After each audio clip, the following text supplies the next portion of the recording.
Hello friends, मैं नीता भास्कर आप सभी लोगों का अपने यूट्यूब चैनल पर स्वागत करती हूँ। शिक्षण सहायक सामग्री, टीचिंग एड्स, आज हम इसके बारे में रिवीजन करेंगे। ठीक है, और इसमें शिक्षण सहायक सामग्री जो भी है जो कि अध्यापन के दौरान अध्यापक की सहायता करती हैं और छात्रों का जो ज्ञान है उसे सीखने में भी उसकी सहायता करती हैं, उसके लिए सहायक होती हैं, जिससे कि उनका जो अध्ययन होता है वो रोचक और प्रभावपूर्ण बन जाता है। तो आज हम इसी के बारे में, जितने भी टीचिंग एड्स है उसके बारे में हम पढ़ेंगे। ठीक है, और आशा करती हूँ वीडियो आपको पसंद आएगी और आपके लिए जरूर हेल्पफुल साबित होगी। और मैंने इससे पहले की भी जो वीडियो अपलोड किया है उसे भी जरूर देख लें, रिवीजन के तौर पे वेरी इंपॉर्टेंट वीडियो है। ठीक है, और चलिए शुरू करते हैं। वीडियो पसंद आए तो लाइक शेयर कमेंट जरूर करिएगा, और अगर चैनल पे नए हैं तो चैनल को जरूर सब्सक्राइब कर लीजिएगा। ठीक है, तो शिक्षण सहायक सामग्री यानी टीचिंग एड्स, जैसा कि अध्यापन के दौरान, ठीक है, अध्यापन के दौरान अध्ययन अध्यापक जो है पाठ्य सामग्री को समझाते समय क्या करता है, जिन सामग्रियों का प्रयोग करता है। ठीक है, अध्यापन के दौरान अध्यापक पाठ्य सामग्री को समझाते समय जिन सामग्रियों का प्रयोग करता है उसे क्या कहते हैं, उसे शिक्षण सहायक सामग्री कहा जाता है। और इसकी सहायता से अध्ययन को क्या किया जाता है, रोचक बनाया जाता है और प्रभावपूर्ण बनाया जाता है। ठीक है, और इन सामग्रियों द्वारा सीखा गया जो ज्ञान है वह न केवल छात्रों में उत्साह का उत्सर्जन करता है, बल्कि क्या करता है, सीखे हुए ज्ञान को लंबे समय तक अपनी स्मृति में संजोए भी रख सकता है। ठीक है, यानी जो भी चीज होती है सहायता के द्वारा, जो टीचिंग एड्स होते हैं उसकी सहायता से छात्र क्या करता है, उस ज्ञान को जो सीखता है उसको लंबे समय तक वो चीजें उसको स्मृति पटल पर उसके जो है याद रहती हैं। ठीक है, और जैसे कि एक परिभाषा है कार्टर ए गुड के अनुसार कि कोई भी शिक्षक ऐसी सामग्री जिसके माध्यम से शिक्षण प्रक्रिया को उद्दीप्त किया जा सके अथवा श्रवणेन्द्रिय संवेदनाओं के द्वारा उसे आगे बढ़ाया जा सके वह शिक्षण सामग्री कहलाती है। परिभाषा भी कई बार पूछ लेता है तो जरूर इसे याद रखें। अब हम देखेंगे शिक्षण सहायक सामग्रियों का प्रकार क्या है, टाइप्स क्या है, टाइप्स ऑफ टीचिंग एड्स। तो पहले हम देखेंगे तकनीकी के आधार पर। ठीक है, तकनीकी के आधार पर देखेंगे तो तकनीकी के आधार पर दो आधारों में बांटा गया है, सॉफ्टवेयर और हार्डवेयर। तो सॉफ्टवेयर में क्या आता है, इसमें चित्र आता है, ग्राफ आता है, चार्ट आता है, पुस्तक आती है, मानचित्र आते हैं। हार्डवेयर में क्या आता है, इसमें radio television record player epidiascope projector इत्यादि इसमें आते हैं। ठीक है, अब हम इनका अच्छी तरीके से इसे समझेंगे।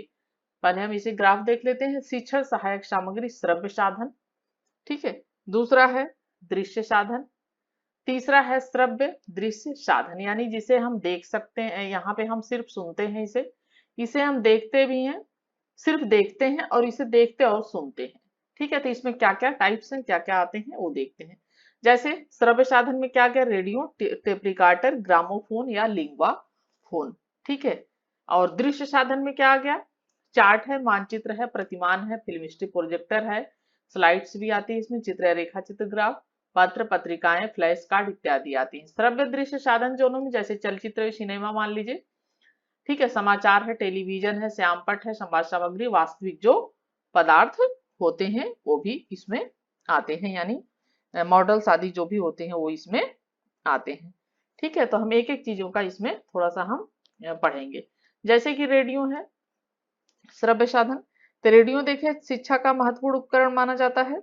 और वर्तमान में जो नवीन यंत्र प्रयोग हो गए जैसे मोबाइल आदि है, तो इसकी वजह से आजकल इसकी उतनी आवश्यकता या महत्व नहीं रह गया, लेकिन ग्रामीण एरिया में जो है इसका अभी भी बहुत अधिक महत्व माना जाता है। ठीक है, दूर दराज के एरिया है, ग्रामीण एरिया है।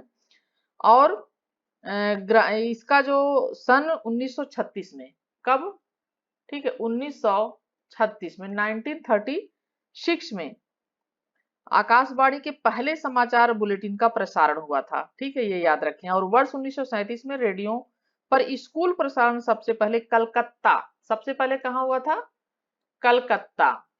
ठीक है, तो कोलकाता में ये हुआ था सबसे पहले स्कूल प्रसारण के मामले में। और इसी वर्ष भारतीय state broadcasting service all India radio बन गई थी। और भारतीय स्टेट ब्रॉडकास्टिंग सर्विस क्या बन गई थी, ऑल इंडिया रेडियो बन गई थी और वर्ष 1957 में विविध भारती की शुरुआत हुई थी।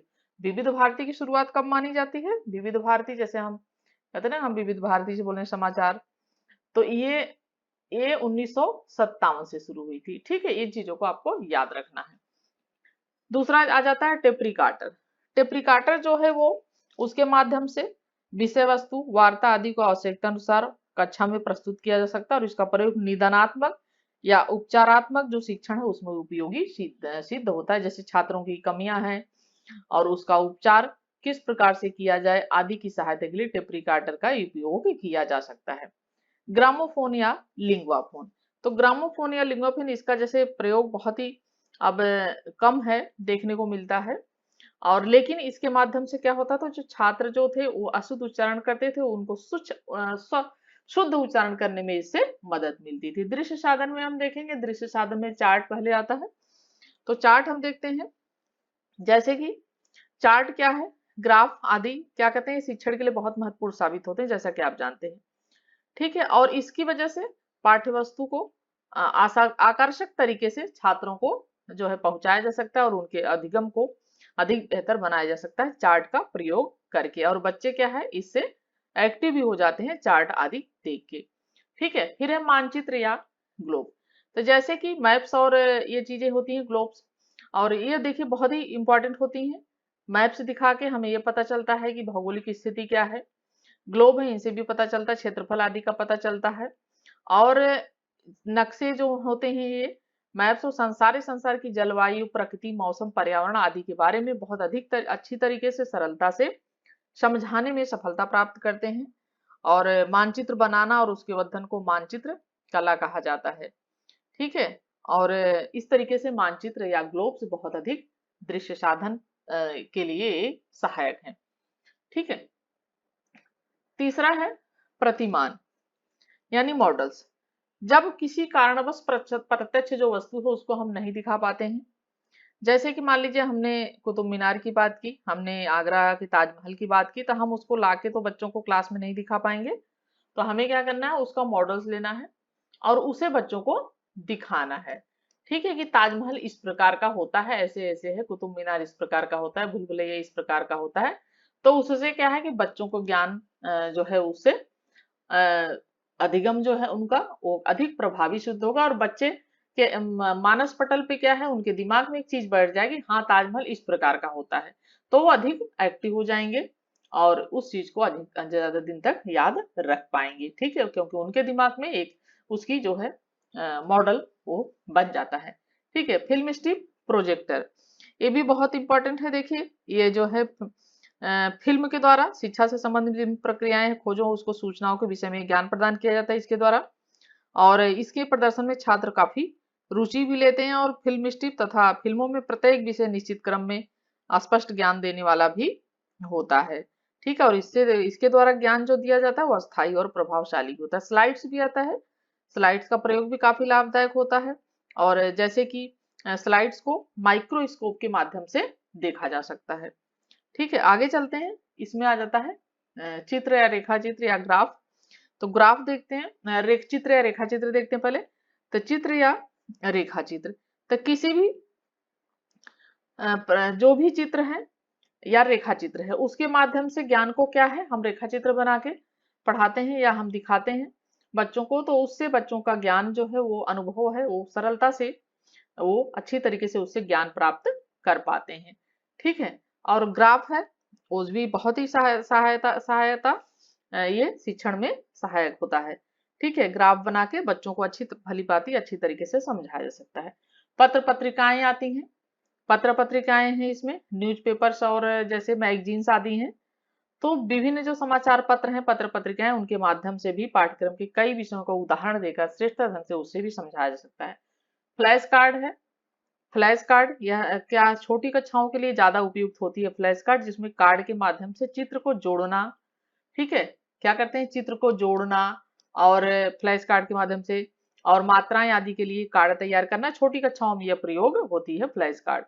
और फ्लैश कार्ड का प्रस्तुतिकरण जो है पोस्टर बोर्ड पर एक के बाद एक करके किया जाता है और जो दर्शक के सामने प्रमुख बातों को रोचक तरीके से रखा जाता है फ्लैश कार्ड के द्वारा। अब हमने श्रव्य साधन, ठीक है, देख लिया। हमने दृश्य साधन जो है हमने देख लिया, ठीक है। अब हम देखेंगे श्रव्य दृश्य साधन, ऑडियो विजुअल जो आर्ट्स है और जो ये सहायक सामग्री है उसको देखेंगे। तो चलचित्र और सिनेमा आता है इसमें, ठीक है, चलचित्र या सिनेमा। तो चलचित्र अथवा सिनेमा जैसा कि सबसे सस्ता और एक तरीके से सर्वसुलभ ये साधन माना जा रहा है, ठीक है। और इसके द्वारा बहुत से अनुसंधान में भी इस जानकारी जो भी है इसके द्वारा छात्रों को चलचित्र सिनेमा के द्वारा समझाई जा सकती है। समाचार है, न्यूज है, जो समाचार जैसा कि आप जानते हैं समाचार देखते हैं, देश विदेश की चीजें तकनीक पता चलती है। और आदि घटनाओं के बारे में, इसे सामाजिक घटनाएं क्या है, राजनीतिक घटनाएं क्या, आर्थिक घटनाएं, इन सब के बारे में समाचार या न्यूज से चीजें पता चलती रहती हैं, ठीक है। और यूजीसी के कार्यक्रम आदि की जानकारी की समस्याओं भी सहजता से ध्यान आकर्षित कराया जा सकता है। टेलीविजन आता है, टेलीविजन जैसा कि टेलीविजन आप डेली देखते होंगे, तो इसमें भी ज्ञान से संबंधित पाठ योजना भी दूरदर्शन आदि पर ज्ञान दर्शन चैनल आदि ये सब प्रसारित किए जाते हैं। ते भी बच्चों के उसके लिए बहुत ही लाभदायक होती है, उनके शिक्षण में सहायता करती है टेलीविजन, जिसको हम देख भी सकते हैं सुन भी सकते हैं, क्योंकि श्रव्य और दृश्य दोनों के ये साधन है, ठीक है। श्यामपट है, श्यामपट जानते हैं, श्यामपट बहुत इंपॉर्टेंट है। पहले सिनेमा आदि ये सब चीजें कुछ भी नहीं होती थी, लेकिन श्यामपट में श्यामपट को देखकर आदमी बच्चे जो है सीखते थे। तो श्यामपट भी श्रव्य दृश्य साधन इसलिए हो जाता है क्योंकि उस पर लिखते हैं और टीचर बोलता है, समझाता है, तो ये भी बहुत जो है हेल्पफुल सहायक सामग्री आती है श्यामपट। ब्लैक बोर्ड, ठीक है। और किसी भी जो भी शिक्षण के शब्दों में उच्चारण है, स्पष्टीकरण है, इनको रुचिकर बनाने के लिए, कठिन अंशों को सरल करने के लिए, लिखावट आदि में भी सुधार करने के लिए इसका श्यामपट की आवश्यकता होती है। और श्यामपट जो छात्रों को दिए जाने वाले ज्ञान को सरल और स्थायी बनाने में सहायता करता है, और यह शिक्षक के लिए भी बेहद उपयोगी है।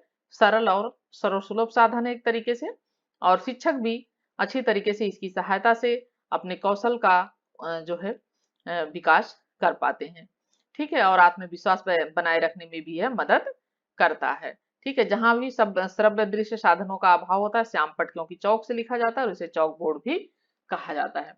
संवाद सामग्री, संवाद सामग्री देखिए एक तरीके से नई तकनीक मानी जाती है, एक तरीके जैसे दृश्य श्रव्य सामग्री के साथ छात्रों से परस्पर संवाद भी करती है और उन्हें सही गलत का एहसास भी कराती है। और सुविधा भारत जैसे समस्त जो है छात्रों को उपलब्ध नहीं है, क्योंकि इसके अंदर जैसे black board, internet, video calling, इस तरीके की चीजें इनका प्रचलन बढ़ गया है, ठीक है। वास्तविक पदार्थ, ठीक है, ये भी इसमें आते हैं। वास्तविक पदार्थ यानी रियल जो है ऑब्जेक्ट्स हैं ये आते हैं। और वास्तविक पदार्थ जैसे कि कुछ चीजें होती हैं उनका प्रत्यक्षीकरण के आधार पर प्रत्यक्ष अनुभव कराने के लिए इसका प्रयोग किया जाता है। और इससे प्रत्यक्ष वस्तुओं को देखकर छात्र क्या करते हैं, वस्तुओं से भली भांति परिचित हो जाते हैं, क्योंकि हम किसी चीज के बारे में बताएंगे तो उससे उनको बहुत अधिक फर्क नहीं पड़ेगा, लेकिन अगर हम उस चीज को दिखाएंगे उन्हें वास्तविक रूप में, तो उनको उनके ऊपर बहुत अधिक प्रभाव पड़ेगा। तो ये है वास्तविक पदार्थ, ठीक है। इस तरीके की चीजें इसमें उपयोगी हो जाती हैं। जैसे पर्यटन आदि है, पर्यटन के द्वारा भी छात्रों को, जैसे हमने कुतुब मीनार की बात की, हमने ताजमहल के बारे में बात किया, हम ले जाएं बच्चों को और पर्यटन के माध्यम से वहां हम दिखाएं, उन्हें घुमाएं। हमने दिल्ली में कुतुब मीनार हम उन्हें दिखाएं, तो इस तरीके की चीजें से उनका ज्ञान वर्धन अच्छी तरीके से होता है और उनका अधिगम प्रभावशाली होता था। हमने ये शिक्षण सहायक सामग्री में इतनी सारी चीजें आती है, ये हमने पढ़ लिया। इसके अलावा एक और है गतिविधि सहायक सामग्री यानी एक्टिविटीज एड्स। इसमें क्षेत्र भ्रमण आता है, प्रयोग, नाटक, शिक्षण। क्षेत्र भ्रमण जैसे किसी भी क्षेत्र का भ्रमण करने से पाठ्य पुस्तक से संबंधित चीजें जो भी हैं उसके बारे में बच्चों को बताना। प्रयोग यानी एक्सपेरिमेंट, ये भी अधिक विज्ञान विषयों के लिए अधिक उपयोगी होता है एक्सपेरिमेंट, और प्रयोग करके और उन्हें उनमें गतिशील रहते हैं बच्चे। और जैसे विज्ञान आदि विषय हैं तो प्रयोगशालाएं होती हैं, उसमें बच्चों को सिखाया जाता है। नाटक है, ठीक है, ड्रामा। तो नाटक आदि भी जो है ये भी एक तरीके से गतिविधि सहायक सामग्री यानी एक्टिविटीज होती है बच्चों के लिए, छात्रों के लिए। और इसके द्वारा भी अच्छे अच्छे कार्यक्रम प्रस्तुत किए जाते हैं नाटकीय रूप में, और रूपांतरण किया जाता है नाटक रूप में। और ये जो है कुछ संदेश इनका जो है बच्चों को देने का कार्य नाटक के रूप में संदेश दिया जाता है। पहले हमने बहुत देखा होगा, आपने भी हमने भी देखा था कि जैसे कि अक्सर हरिश्चंद्र पे नाटक होता था, तब हम नाटक से ही बहुत सारी चीजें सीखते थे। ठीक है, ग्रामीण एरिया में आज भी ये सब चीजें अभी प्रचलित हैं, लेकिन अब बहुत ही कम ये सब चीजें होती जा रही हैं। टीचिंग जो है ये मशीन्स जो है शिक्षण मशीनें हैं, और यह कई प्रकार की होती हैं। और इसमें जैसे किसी ये विशेष रूप से उन विषयों में उपयोगी होते हैं जिसमें ड्रिल की आवश्यकता होती है। उदाहरण के लिए गणित या कोई विदेशी भाषा सीखते समय इनका उपयोग किया जाता है। अब हम अगला जो हमारा टॉपिक है वो आ जाए मूल्यांकन, और मूल्यांकन वेरी इंपॉर्टेंट टॉपिक है। ठीक है, ये बहुत ही इंपॉर्टेंट टॉपिक है मूल्यांकन। मूल्यांकन से जरूर प्रश्न पूछे जाते हैं। तो मूल्यांकन के बारे में देखेंगे, मीनिंग ऑफ इवैल्यूएशन। ठीक है, तो जैसा कि चेतन अवस्था में यानी जागृत अवस्था में मनुष्य निरंतर क्या करता है, मूल्यांकन करता रहता है। आप क्या करते हैं, हमेशा सोचते रहते हैं, कुछ ना कुछ मूल्यांकन करते रहते हैं। और मूल्यांकन क्या है, एक क्रमिक प्रक्रिया है, और मूल्यांकन एक सतत प्रक्रिया यानी लगातार चलती रहने वाली प्रक्रिया है, जो शैक्षिक उद्देश्यों की सीमा को निर्धारित करके उनकी प्रगति के स्तर ज्ञात करवाकर उचित या अनुचित का निर्णय लेने में सहायता प्रदान करती है। मूल्यांकन मूल्यांकन को व्यापक व सामाजिक निर्णयात्मक प्रक्रिया भी कहा जाता है। ठीक है, और क्योंकि मूल्यांकन क्या है, एक तरीके से बहुत ही ये शिक्षण के लिए बेहद इंपॉर्टेंट पॉइंट है मूल्यांकन। ठीक है, शिक्षण और शिक्षा मूल्यांकन की परस्पर आपस में निर्भरता क्या है। जैसा कि शिक्षण को सीखने की सुविधा के रूप में परिभाषित किया गया है, और शिक्षा को ज्ञान प्राप्त करने की प्रक्रिया, मनोदृष्टि, एटीट्यूड, कौशल, आदतों और क्षमताओं के रूप में परिभाषित किया गया है। शिक्षण, शिक्षा और मूल्यांकन तीनों शिक्षाप्रद प्रक्रिया के पहलुओं पर परस्पर निर्भर रहते हैं। ठीक है, तो परस्पर एक दूसरे पर क्या है, निर्भर रहते हैं। ठीक है, और शिक्षा प्रणाली के 4 महत्वपूर्ण कारक हैं, जिसमें उद्देश्य है। ठीक है, कोई भी चीज हो, महत्वपूर्ण कारक है, उद्देश्य आता है, विधि आती है, पाठ्यक्रम आता है, और मूल्यांकन उसके बाद लास्ट में मूल्यांकन आता है। ठीक है, तो उद्देश्य, पाठ्यक्रम, विधि और मूल्यांकन। ठीक है, ये चीजें हैं जो इंपॉर्टेंट है मूल्यांकन का। ठीक है, मूल्यांकन का क्या है, बहुत ही जो है सीधा इसका संबंध होता है, और मूल्यांकन के बीच में उद्देश्य, पाठ्यक्रम, विधि और मूल्यांकन के बीच में प्रत्यक्ष रूप से सीधा संबंध होता है। भारतीय शिक्षा आयोग ने, ठीक है, भारतीय शिक्षा आयोग की रिपोर्ट 1966, ठीक है, भारतीय शिक्षा आयोग ने अपनी रिपोर्ट प्रस्तुत की थी 1966 में, और उन्होंने अपनी विशेष टिप्पणी की थी, और वह इस बात पर सहमत थी कि मूल्यांकन क्या है, एक सतत प्रक्रिया है, यानी लगातार चलती रहने वाली प्रक्रिया है। मूल्यांकन शिक्षा के संपूर्ण प्रणाली का एक अभिन्न अंग है, और शैक्षिक उद्देश्यों से ये संबंधित है, क्योंकि मूल्यांकन शैक्षिक उद्देश्यों को मापने के लिए किया जाता है। ठीक है, मूल्यांकन की विशेषताएं क्या है, व्यापकता, निरंतरता। ठीक है, व्यापकता में क्या आता है, व्यापकता जैसे शिक्षक को छात्रों के विकास के सभी पहलुओं का आकलन करने की कोशिश करनी चाहिए, यानी जो भी शिक्षक हैं, वो जो छात्र होते हैं, स्टूडेंट्स होते हैं, उनके सभी पहलुओं को क्या करना चाहिए, उनका आकलन करने की कोशिश करनी चाहिए। ठीक है, और इस प्रकार छात्र की उपलब्धि, जो परफॉर्मेंस होती है उनकी, उनका मूल्यांकन करने के लिए शिक्षकों द्वारा विभिन्न तकनीकों का इस्तेमाल भी किया जाता है, जो हमने टीचिंग आदि देखे, और भी बहुत सारी तकनीकें जैसे परीक्षा लेना, बच्चों का टेस्ट लेना आदि, ये मूल्यांकन के लिए ये किया जाता है। निर्भरता क्या है, दूसरा पॉइंट है, मूल्यांकन शिक्षा के रूप में जैसा कि एक सतत प्रक्रिया है, और यह सिर्फ परीक्षा नहीं है, एक मूल्यांकन क्या है, प्रक्रिया का एक हिस्सा है। ठीक है, मूल्यांकन क्या है, जो प्रक्रिया चलती है उसका एक हिस्सा है। ठीक है, और जैसा कि केंद्रीय विद्यालय सेकेंडरी बोर्ड द्वारा अभी सतत और व्यापक मूल्यांकन किया गया, मतलब दो मापदंडों पर आधारित है। सीसीसी से छात्रों के शिक्षण संबंधी कठिनाई को दूर करने में, परीक्षा परिणाम सुधारने में सीसीसी। ठीक है, और इसके लिए इसमें शिक्षा प्रणाली को सुधारने में, इसका परिणाम आदि जो है उसको सुधारने में इससे सहायता मिलती है। सेकेंडरी बोर्ड द्वारा स्थापित सतत और व्यापक मूल्यांकन। ठीक है। और ठीक है, आगे देखते हैं विकल्प आधारित क्रेडिट प्रणाली यानी चॉइस बेस्ड क्रेडिट सिस्टम। 2015 में प्रारंभ में विश्वविद्यालय अनुदान आयोग ने श्रेष्ठ अंतर विशेष दृष्टिकोण को प्रोत्साहित करने और लचीले विकल्प को प्रदान करने के उद्देश्य से विकल्प आधारित क्रेडिट प्रणाली CBCS यानी चॉइस बेस्ड, ठीक है, चॉइस बेस्ड क्रेडिट सिस्टम को प्रारंभ किया था। ये फुल फॉर्म भी जरूर याद कर लें इसका, कभी कभी ऐसे पूछ लेगा कि इसका फुल फॉर्म क्या है।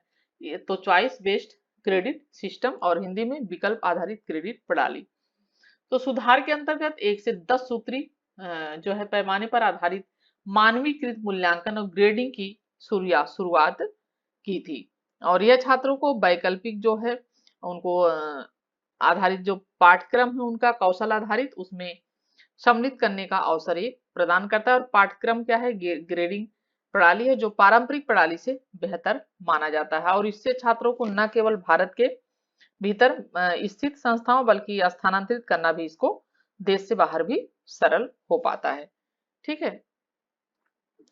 तो अब हम आगे चलते हैं और मूल्यांकन के लाभ क्या है वो देखते हैं। मूल्यांकन के लाभ, ठीक है, मूल्यांकन से छात्रों की कमजोरियों और शक्तियों का पता चलता है। इससे छात्रों के प्रयास करने की जो है उसको क्या होती है, प्रेरणा मिलती है। मूल्यांकन करने के बाद कोई बच्चा कम नंबर लाता है तो क्या होता है, उन्हें ये लगता है कि हाँ अगला छात्र हमसे अधिक नंबर ले आया तो हमें आगे और मेहनत करनी चाहिए, तो इसके लिए प्रयासरत हो जाते हैं और बच्चे अधिक मेहनत से अच्छी तरीके से अपने नंबर लाने की कोशिश करते हैं। तो किसी चीज में इससे क्या है कि मूल्यांकन करने से छात्रों को जो है प्रयास करने की प्रेरणा मिलती है और इससे चयन, वर्गीकरण, नियुक्ति, पदोन्नति जैसे निर्णय भी अधिक व्यावसायिक ढंग से किए जा सकते हैं। मूल्यांकन तकनीकी के आधार पर वर्गीकरण, इसका परिमाणात्मक परिमाणात्मक तकनीक, लिखित परीक्षा, मौखिक परीक्षा, इसके अंदर व्यवहारिक परीक्षा ये आता है। ठीक है, लिखित परीक्षा में जैसे कागज पेंसिल, ठीक है, कागज पेन पेंसिल आदि का उपयोग और इस तकनीक में प्रश्नों को निर्देशों के अनुसार जैसा कि उत्तर लिखना होता है। मौखिक परीक्षा क्या है, लिखित परीक्षा की पूरक मानी जाती है और पढ़ने की क्षमता का परीक्षण, उच्चारण की क्षमता, यानी मौखिक परीक्षा का मतलब है कि एक तरीके से उच्चारण की क्षमता जानने का प्रयास करना। ठीक है, व्यवहारिक परीक्षा है और यह विशेष रूप से जो विज्ञान है, व्यवहारिक यानी प्रैक्टिकल जो है ये होते हैं और इसमें प्रयोगात्मक कौशल जो होता है उसके लिए आवश्यक होते हैं और प्रौद्योगिकी है, कृषि है, ठीक है, कृषि, शिल्प आदि इनमें आदि में प्रयोगे विषय, संगीत विषय से संबंधित होते हैं क्योंकि ये सब प्रैक्टिकल जो है परीक्षाएं होती हैं। ठीक है, और इसी में हम आगे देखते हैं, ये तीनों हमने समझ लिया। मूल्यांकन तकनीकें, ठीक है, अवलोकन और साक्षात्कार, जांच सूची, क्रम निर्धारण पैमाना, संचित रिकॉर्ड। ठीक है, मूल्य अवलोकन और गुणात्मक तकनीकी में हम देखेंगे अवलोकन और साक्षात्कार। ठीक है, क्वालिटी जो होती है, टेक्निक होती है, तो उसमें हम देखेंगे अवलोकन और साक्षात्कार, ऑब्जर्वेशन एंड इंटरव्यू। तो अवलोकन का उपयोग नियंत्रित और अनियंत्रित परिस्थितियों में छात्रों के व्यवहार का मूल्यांकन करने के लिए किया जाता है और कई परिस्थितियों में साक्षात्कार जो है उसको बेहतर माना गया है क्योंकि आमतौर पर क्या होता है, लिखने की बजाय बात करने से सामने वाला जो होता है वो बात करने में अधिक इच्छुक भी होते हैं कई बार लिखने की बजाय, ठीक, यानी इंटरव्यू के लिए। ठीक है, जांच सूची, चेकलिस्ट, और जांच सूची वह उपकरण है जिसे छात्रों की व्यवहार प्रवृत्तियों के बारे में प्रमाण इकट्ठा करने और रिकॉर्डिंग आदि के लिए प्रयोग किया जाता है। क्रम निर्धारण पैमाना, रेटिंग स्केल, यह विधि स्थिति और चरित्र के बारे में राय या निर्णय की रेटिंग स्केल है, यह अभिव्यक्ति से संबंधित होती है। और क्रम निर्धारण पैमाना ऐसा उपकरण है जिसके द्वारा निर्णय की मात्रा निर्धारित की जाती है, यानी क्रम निर्धारण पैमाना, रेटिंग स्केल। संचित रिकॉर्ड है चौथा। ठीक है, वास्तविक रिकॉर्ड, संचयी रिकॉर्ड, जैसे छात्रों की डायरी है, ठीक है, आदि चीजें, ये क्या है, उनके व्यवहार के बारे में पता करने के लिए इसका मूल्यांकन की प्रक्रिया के रूप में प्रयोग किया जाता है, जो उनके पास संचित रिकॉर्ड है। ठीक है, तो हम अब निर्देश के सोपानों के आधार पर मूल्यांकन, ठीक है, हम मूल्यांकन के प्रकार के बारे में पढ़ रहे हैं। तो इसमें हम देखेंगे स्थानन मूल्यांकन, ठीक है, प्लेसमेंट इवैल्यूएशन। तो यह छात्रों के उस ज्ञान और कौशल को निर्धारित करता है जो शिक्षण के शुरुआत में क्या होते हैं, आवश्यक होते हैं, ठीक है। स्थानन मूल्यांकन और क्या होता है इसमें कि स्थानन मूल्यांकन का उद्देश्य किसी कोर्स या विषय के लिए शिक्षार्थी की योग्यता की जांच करना होता है। यानी किसी कोर्स के लिए, किसी विषय के लिए जो शिक्षार्थी की योग्यता क्या है उसकी, ठीक है, उसकी जांच करने के लिए ये होता है। और इसी उद्देश्य के लिए विभिन्न प्रवेश परीक्षाओं को भी आयोजित किया जाता है, जैसे नेट ही है एक तरीके से। तो ये क्या है, एक तरीके से स्थानन मूल्यांकन इसे कह सकते हैं, क्योंकि यह योग्यता की जांच के लिए ये किया जाता है। और एक तरीके से या कुछ और जैसे एग्जाम है जो प्रवेश परीक्षा आदि होती है उसके लिए ये किया जाता है, जैसे बीएड एंट्रेंस एग्जाम है, एमएड एंट्रेंस एग्जाम है आदि।